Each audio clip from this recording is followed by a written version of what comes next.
If you've ever built a real-time application before, you've probably had to reach out for a separate dev tool to power just that part of your experience. And those real-time tools don't always have great affordances to create content, so you probably had to build a user interface as well for your authors to contribute live updates to that live part of your application. With Sanity's Live Content API, you no longer have to choose.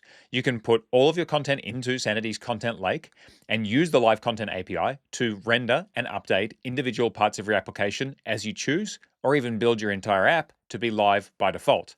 Let's take a look at how to do this in Sanity and Next.js.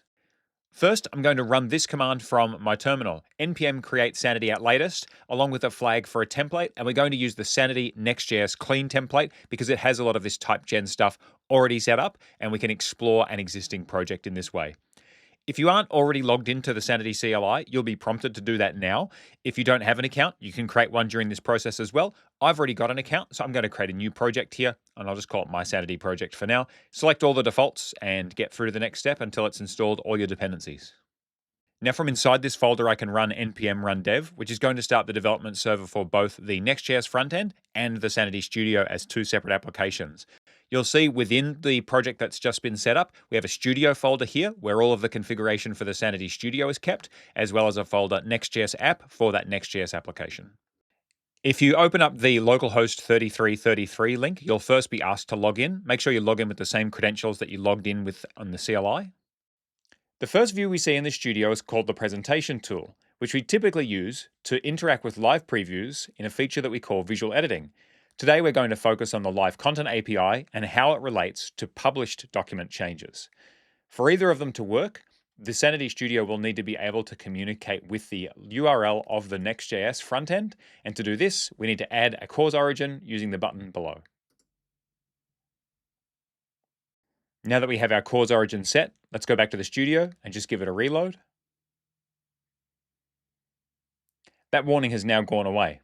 So we can create a new post type document, give it a title, a slug, and upload an image. We're seeing edits to draft documents in real time because we're an authenticated user in the Sanity Studio, and this template has been set up for visual editing. However, in this video, we want to focus mostly just on the Live Content API and how it relates to published documents. In a new private window on the left-hand side, we can see that there's still no posts published.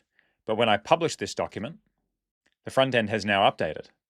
This is the unauthenticated public experience of seeing documents change in real time. So if we make a change in the Studio, we see that our preview updates, but our front end for our unauthenticated user won't update until after we hit publish.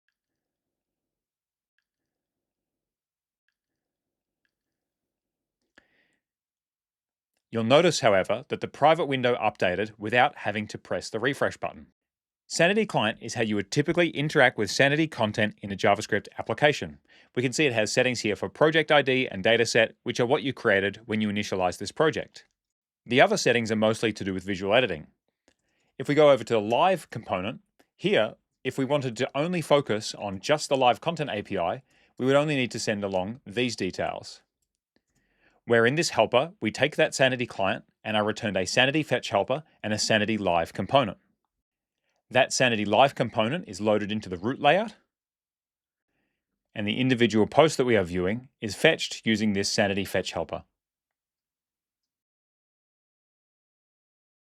That combination of the Sanity Live component in your root layout and using the Sanity Fetch helper to query content is all you need in a Next.js application for performant real-time experiences. The same can be set up in other frameworks and front ends. It just takes a little extra work. If you want to find out more, check out the documentation.